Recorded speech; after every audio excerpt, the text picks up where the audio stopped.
Okay, I'm going to be going over some more of the s550 on 3 kit. Now, I cover in the write-up that, the MBRP race catback fits this car. And I'm going to go over why. The downpipes on this car come out to 3-inch straight. And on the MBRP catback, it swedges down to fit the stock couplers. It doesn't work with the on 3 kit because they're both 3-inch tubing.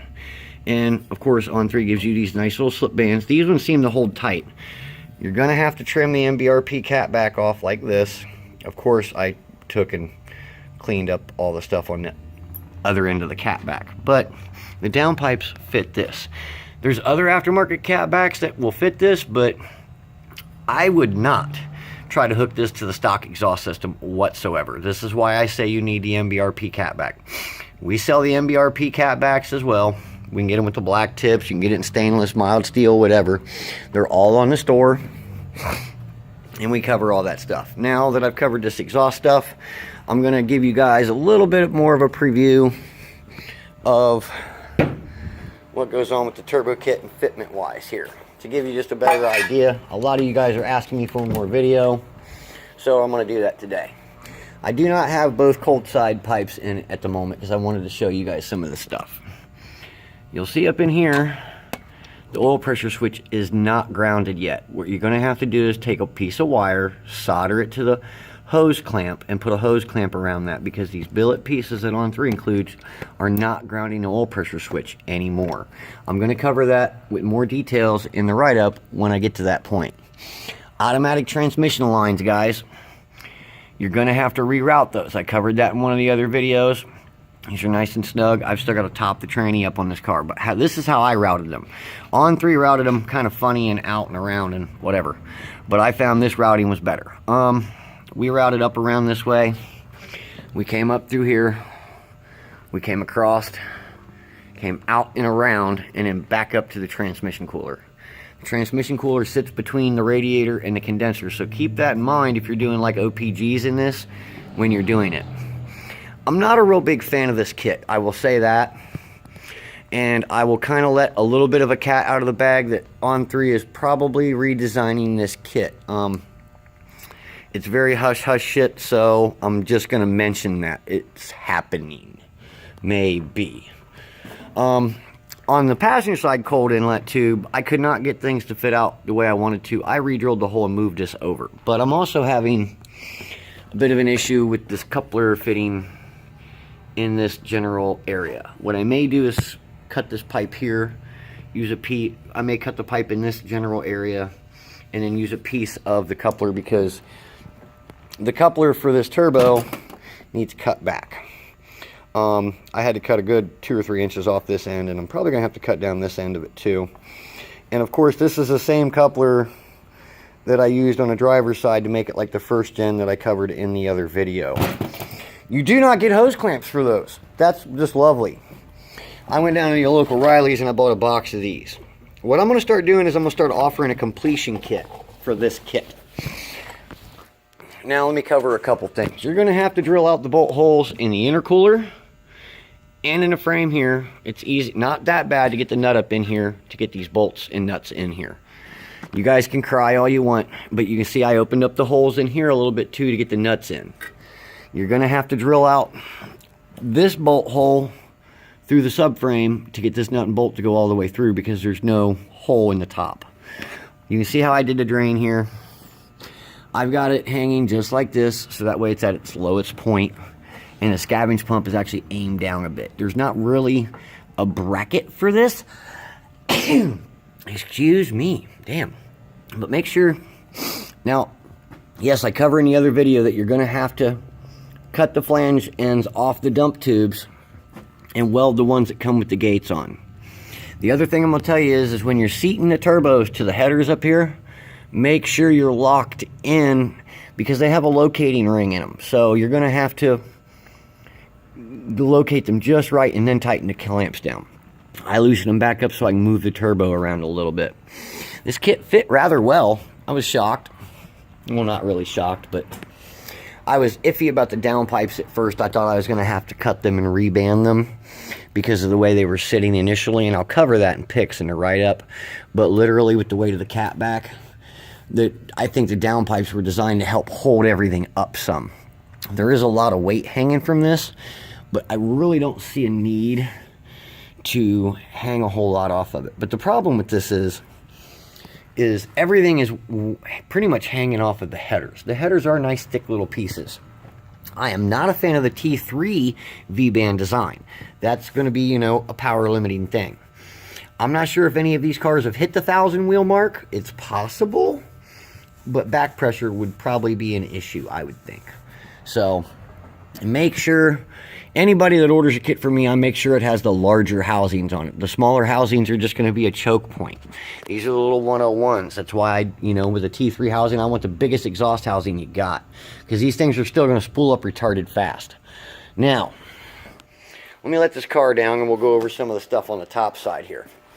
Now, this is a circuit breaker that I'm going to be offering for the scavenge pump, because I had no, other than the pigtail that was on the scavenge pump, I had no relay, no wiring, no nothing. It took me a minute to figure out, okay, I have another customer, Jeff, thank God, has already done, you know, a lot of work with this kit, and he kind of helped me figure out some things with this one. What we had to do, what I did was, this was a fuel pump relay kit that I got from Jegs, and I'm going to start offering this with the fuse tap and everything you're going to need. I mounted the relay here, so that way you can unplug it for when you're uploading your tune. And the trigger wire goes all the way into the car, and it goes into the fuse box. And there's a little fuse tap that we're going to use, that we have in there, to turn around and piggyback off of the one circuit that comes on with the remote start. So that way the oil pump is on with the remote start. If not, you're going to flood the turbos with oil. We covered, here's the vacuum routing. Yeah, I'm a little anal with colors and all that crap. This one's just got the basic breathers on it. I want to think I can take the UPR setup for this and switch it around to where we can put the catch tank over here, for those that want to run the catch tank setup, because UPR designed it to hang over there, and of course we got all our fuel stuff in the way. Or we could mount the catch tank over in this general area as well and leave it in the inner fender by the washer tank. But I didn't get around to doing that with this one. Maybe on the next one I'll do that. But yes, this kit, nice fitment. Of course, you got a little bit of clearance issue here with the one coupler coming off the intercooler. Intercooler sits in here nice. Could go back in there a little bit more. But the charge pipe, this charge pipe looks almost identical to the 11 to 14, other than the fact it appears to be a little bit longer. You have another little coupler in here as well. And of course, this is your 3 to 3.5 inch coupler here. Headers are nice. I would recommend ceramic coating them and the hot side housings just to help reduce underhood heat. But really, the cars, it's a nice little setup. We finally got this thing together after this coming in as a basket case.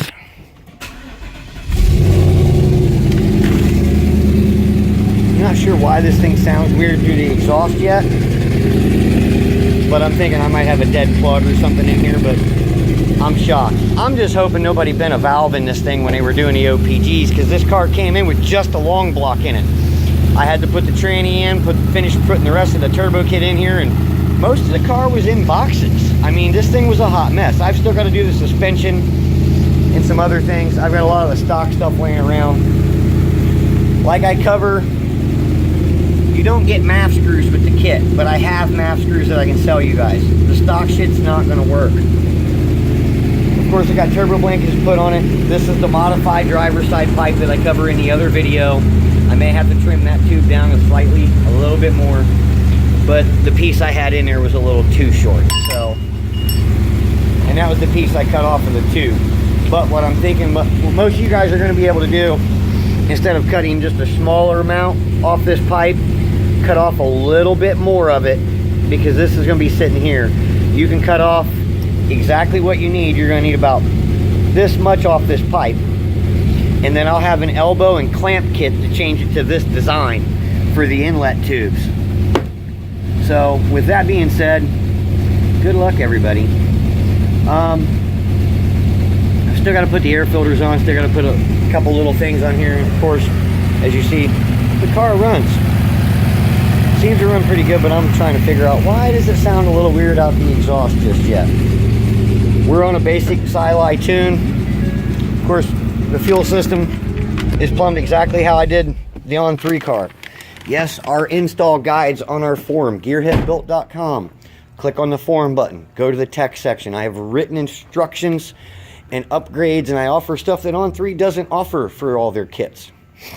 Now, this is my coverage of the s550 kit. This is not going to be the last video. There's probably going to be one, maybe two more. But this should help you guys out some. The headers are not a bad deal to install on this car. It's just like doing long tubes. Make sure you get all the bolts tight. Make sure you put some copper RTV on there. Whoever did this kit trimmed back a couple of studs for whatever reason. I'm not sure if that's part of the on3 instructions or not, but I will be covering that stuff later on in my install guide, because I didn't put the headers in this car. Somebody else did, although they didn't have the driver's side one slammed in there. And of course, I'm going to cover the wiring really well, because we tapped into the fuse box over here to turn the pump on. There's only one fuse that comes on with the remote start to turn that oil pump on, so keep that in mind. But also, I found a trick little way to shove an e-boost into these cars as well. So that should help some of you guys out. There was a video on one of the YouTube channels about putting the N gauge right there. Well, if you're doing the N gauge, then put that right there.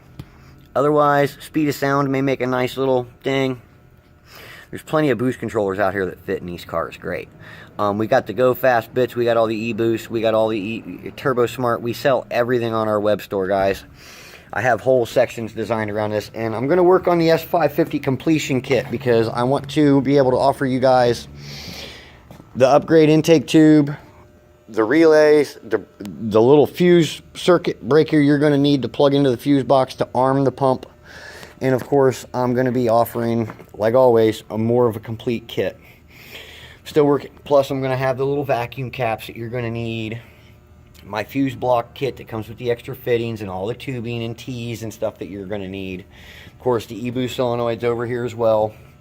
And I did this one the hard way, is what I call it, because you can plumb just the solenoid into the bottom line of the gates, but I plumbed this one into the top side of the gates, and then have the gates just coming off the bottom of the gates to the log as well. I'll try to cover that more. There's a couple ways to run boost controllers on these cars. I don't see why anybody would run gate, but you know, when you add the e-boost solenoid, it does bring the pressure up a couple of pounds. Anywhere from a pound to 1.5 pounds or 2 I've seen on some cars, especially cars with twin gates. But that's all for this video, and keep watching and make sure you read the forum and tell all your friends.